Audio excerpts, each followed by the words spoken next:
Love or hate? Which do you prefer, love or hate? This is something that I am asked, and of course it is a pertinent question which is relevant to the issue of fuel. When I am asked this question, it tends to be as an adjunct to other considerations such as, why can't you just always want the positive fuel from someone? Let them give you the love all of the time. Why does somebody hating you make you feel more powerful than somebody loving you?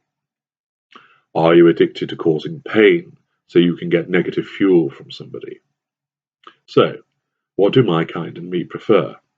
Do we prefer to be loved, or do we prefer to be hated? The answer is, it depends on the nature of the appliance. As I have explained previously, the appliances which supply us with fuel are broken down into three groups: primary, secondary, and tertiary. Our attitude as to the type of fuel that is preferred is governed by the source. Beginning with tertiary. This includes groups such as strangers and remote strangers. We are pretty even-handed when it comes to our preference for the type of fuel we receive from those in the tertiary group. Positive fuel is welcomed, so for example, we might be complimented on our car by a passing stranger, or we may receive an admiring smile because we look good when we get into a lift. Indeed, if we are at an event and we receive acknowledgement and applause from a crowd of people, then this is a considerable positive provision of fuel from their admiration. This serves our purpose in receiving fuel and maintaining our facade. We are, however, content to draw negative fuel from strangers, for instance, by upbraiding a waiter for being slow to serve us, or criticizing the behavior of somebody in the street. Their reaction of indignant annoyance or upset will provide us with negative fuel, and in many instances, treating somebody in this manner will not damage our facade as well, as we will be selective as to when we engage in this.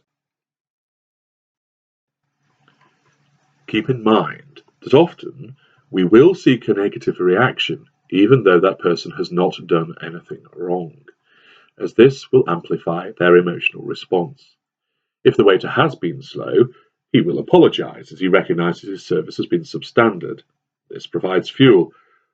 If he has been prompt, however, but is then denigrated for his service, and it is done in a haughty and arrogant manner, he will not be able to keep his expression from belying his real feelings, even if he doesn't air them. Thus the fuel garnered is even greater. It is even better if he erupts and is unable to keep his feelings under control, as the fuel will then burst from him. This treatment of a tertiary source in this manner is often done as part of a triangulation. It will be done to impress another source that is with us, possibly a group of inner circle friends, or the intimate partner primary source. Thus we exhibit our confidence and lack of acceptance for shoddy service. The tertiary source provides fuel from being criticized, and the other sources provide a positive response for seeing us act in such a masterful and demanding way. Even if the other source does not approve of how we've spoken to someone and reacts to us, it does not matter, because yes, you've guessed it, their response, even if it is disapproval, is yet more fuel. Since the tertiary source is not someone we rely on for repeated provision of fuel, it does not matter to us if they withdraw and will not have anything to do with us ever again. It is not hard to engage with tertiary sources, as they are everywhere. We do not need to seduce them or cultivate a relationship with them in order to draw fuel.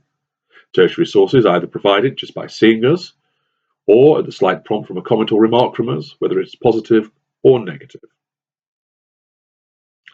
Secondary. We prefer positive fuel from our secondary sources. The secondary sources include colleagues, friends, and family members. This is not to say that negative fuel is not collected from secondary sources. It is, and I shall deal with that shortly. But it is usually positive fuel that we take from our secondary sources. We do this because the secondary sources are where our coterie comes from, and where our lieutenants lurk. By treating them well, we secure their obedience, although sometimes we may need to lash out to ensure compliance. Therefore, we are more likely to achieve what we want. As I have explained previously, we draw three main things from our victims, and by victim I mean everybody that we interact with. 1. Fuel.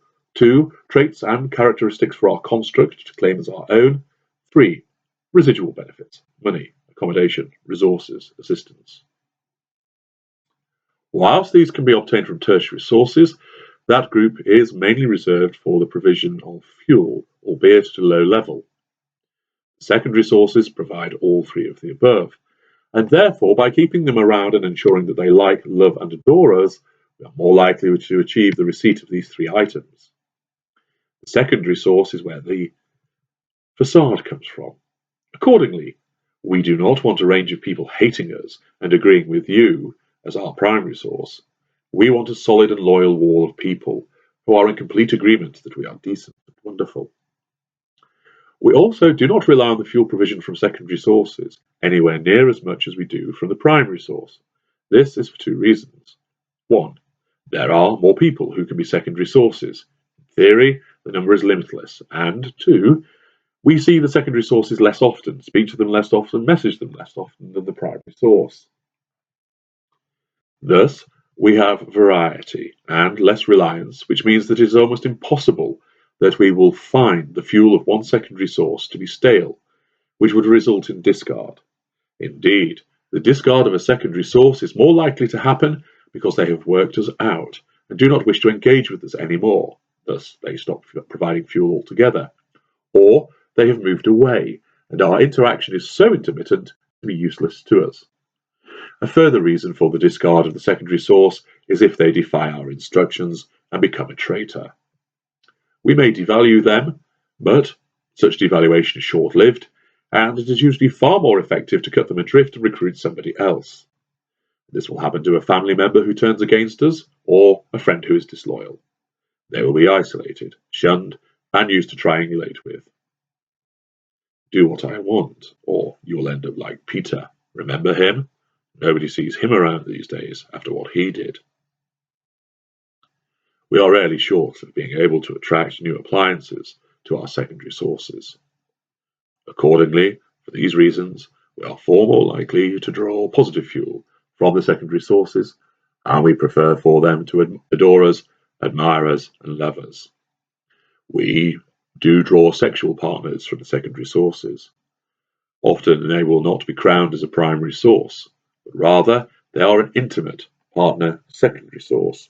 This will be done using sex to keep them close to us, to coerce them to do our bidding, and of course to provide us with fuel during the sexual act. Thus, it is secondary sources who can find themselves in an almost perpetual golden period as they keep providing us with positive fuel. Primary. This is the group that most people find themselves in when they have had an encounter with our kind. In terms of the reaction we want from our primary source, who is almost always an intimate partner, we of course want a positive one. We hope that this lasts forever, because the primary source, as the name suggests, is the appliance which gives us the most fuel, most often and to the highest degree. With such a high standard to maintain in terms of amount, frequency and potency, the primary source is also the appliance which runs the greatest risk of malfunctioning, and that fuel dropping off. It may be less, it may not be provided as often as it should, and or its potency may well have been reduced, either because it has become too familiar, and or the provider is not making the effort to maintain its potency. You may think that when this happens, why not just discard and put in place a new primary source who will start with new positive fuel afresh? This is a valid question. We do not do this because, 1. This would take time, and therefore we would be without a primary source for a certain length of time. Our fuel levels would drop, and this would be detrimental to us. 2. There needs to be a near seamless shift between primary sources. This would not happen in the scenario I've described. 3. You must be punished for failing us, hence the devaluation. 4. The negative fuel is very powerful. Of course, we cannot draw that straight away from a primary source, otherwise if we commence the relationship by hurting somebody, they would leave us, and thus the fuel source would be lost. We need to bind you to us first, through the seduction and golden period, so that when the devaluation begins, you will not depart, but rather stay, and provide us with the negative fuel. 5. The negative fuel provides us with the power to seduce a replacement primary source, which we will attach and then discard you. 6. The negative fuel is so powerful because it is harder to make someone cry, become angry, frustrated, and so forth, compared to the presentation of positive emotions. Being able to do this to someone underlies the nature of our power over the primary source. 7. The negative fuel is powerful because of the contrast it affords us when compared to the positive fuel. Since the primary source is the person who provides us with most of our fuel, it is they who are subjected to this need for both positive and negative fuel. We also keep moving between the two, the contrast causing the fuel to remain potent, and this is why we switch so often, seemingly without warning. So, do we want you to love us or hate us? It all depends on where you fit into the various appliances that we have attached to us.